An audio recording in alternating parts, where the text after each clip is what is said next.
Hello students, अगर आप कक्षा 9 में पढ़ते हैं तो इस वीडियो को लास्ट तक ज़रूर देखिएगा, क्योंकि आज की इस वीडियो में लाए हैं अर्धवार्षिक परीक्षा 2025-26, जिससे कि आप लोग 2026 की भी तैयारी कर सकते हैं।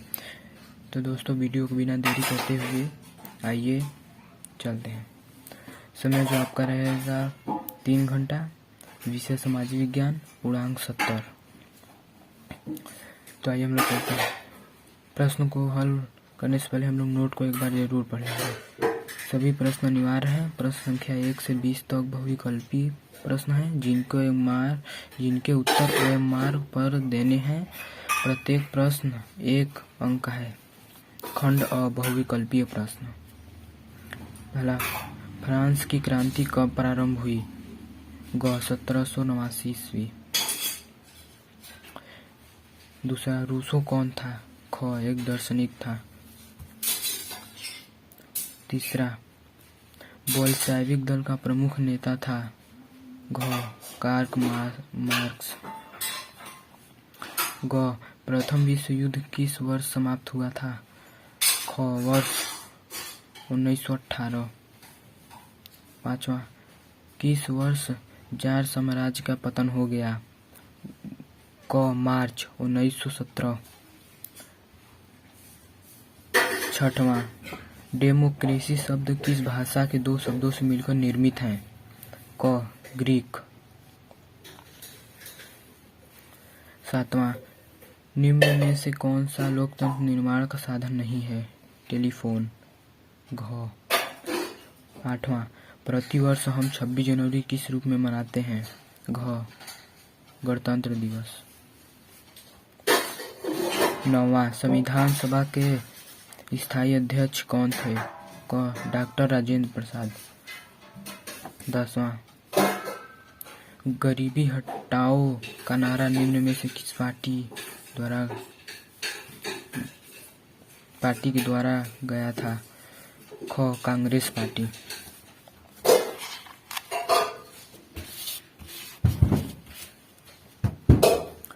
11वां, भारतवर्ष का क्षेत्रफल? क 32,47,263 वर्ग। 12, क्षेत्रफल की दृष्टि से सबसे बड़ा राज्य? राजस्थान। 13, भारत किसके साथ सीमाएं साझा नहीं करता है? म्यांमार। भारत का सर्वोच्च पर्वत शिखर कौन सा है? ख कंचनजंगा। 15, भारत मरुस्थल में बहने वाली प्रमुख नदी कौन सी है? नर्मदा नदी। 16, पालमपुर गांव की मुख्य क्रिया है? कृषि। निम्न में से कौन सा स्थायी पूंजी का एक भाग है? ख मशीन। 18, मानव मुद्रा में निवेश देश की उत्पादक शक्ति में करता है? ख वृद्धि। 19वां, शिक्षित बेरोजगारी पाई जाती है? ख शहरों में। 20, निम्न में से कौन से घटक निर्धनता में शामिल होते हैं? घ ये सभी। ख अब हम लोग आ जाएंगे खंड क वर्णनात्मक प्रश्न। पहला, 18वीं सदी के उत्तरार्ध में फ्रांसीसी समाज में को स्पष्ट कीजिए।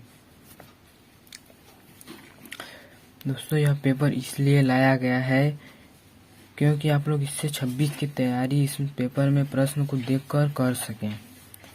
तो आइए वीडियो बिना देर करते हुए हम लोग आगे बढ़ते हैं। दूसरा, मध्यम वर्ग के उदय के रूप में किसे जाना जाता है? स्पष्ट कीजिए।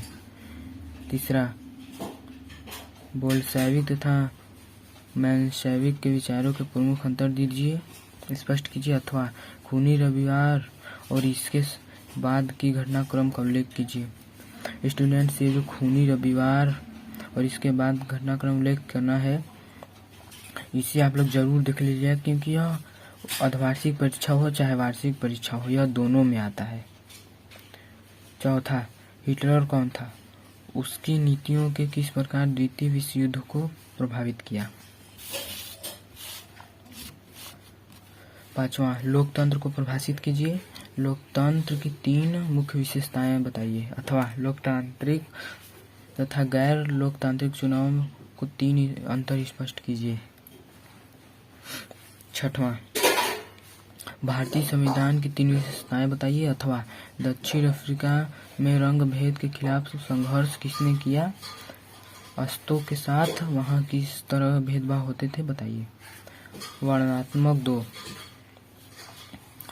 पहला, रूस की क्रांति का रूसी समाज पर क्या प्रभाव पड़ा? दूसरा, हिटलर उदय होने के प्रमुख कारणों की व्याख्या कीजिए। तीसरा, हमें संविधान की आवश्यकता क्यों है? संविधान के 3 मुख्य कार्य का वर्णन कीजिए।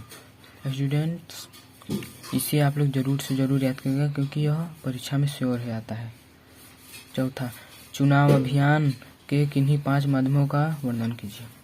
खंड ख, वर्णनात्मक प्रश्न 1, पहला, भारत को महाद्वीप क्यों कहा गया है? अथवा स्वेज नगर का निर्माण कब हुआ था? स्वेज नहर का खुलासा भारत के लिए किस प्रकार महत्वपूर्ण था? दूसरा, उत्तरी मैदानी भागों को स्पष्ट कीजिए। अथवा अफवाह से क्या समझते हैं? भारतीय अफवाह तंत्र के कुछ मुख्य लक्षण बताइए। तीसरा, पालमपुर के किसान कौन सी फसल का उत्पादन करते हैं? अथवा भारतीय कृषि में हरित क्रांति की किन्हीं 3 उपलब्धियों को बताइए। चौथा, मानव पूंजी निर्माण से क्या आशय है? इनके भारत की कैसी सहायता को है? मौसम बेरोजगारी क्या है? मौसम बेरोजगारी के लिए उत्तरदायी कारक कौन से हैं? वर्णनात्मक 2, पहला प्रश्न, भारत की स्थिति, आकार एवं विस्तार को संक्षेप में बताइए। अथवा भारत की तट रेखा कितनी लंबी है? इसके 5 लाभों का वर्णन कीजिए। दूसरा, पश्चिमी और पूर्वी तटीय मैदानों के बीच अंतर स्पष्ट कीजिए। अथवा हिमालय के सिंधु व ब्रह्मपुत्र नदी तंत्र का वर्णन कीजिए। तीसरा, पालमपुर गांव में की जाने वाली किन्हीं 3 गैर कृषि क्रियाओं का उल्लेख करें। चौथा, मानव पूंजी निर्माण से क्या समझते हैं तथा किस प्रकार का पूंजी में निवेश भौतिक पूंजी में निवेश के समान है?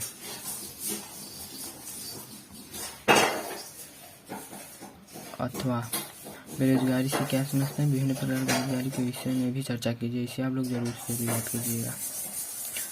मानचित्र, किन्हीं 5 राज्यों की राजधानी को मानचित्र पर अंकित कीजिए। स्टूडेंट से जो मानचित्र वाला है, इसे आपको मानचित्र आपके स्कूल में मिलेगा। उसे आप लोग को दर्शाने से उत्तर प्रदेश की राजधानी लखनऊ है, तो वह जहाँ है वहाँ पे ऐसे इसको टिक करके यहाँ पर लिख देना है लखनऊ। वैसे ही 5 राजधानियों का नाम टिक लगा वहाँ पर नाम लिख देना है। तो आई होप कि वीडियो आपको समझ में आया होगा। आपको और कौन सा पेपर के बारे में जानना है, इसे आप लोग कमेंट जरूर कर दीजिएगा। तो धन्यवाद, मिलते हैं आपको नेक्स्ट वीडियो में।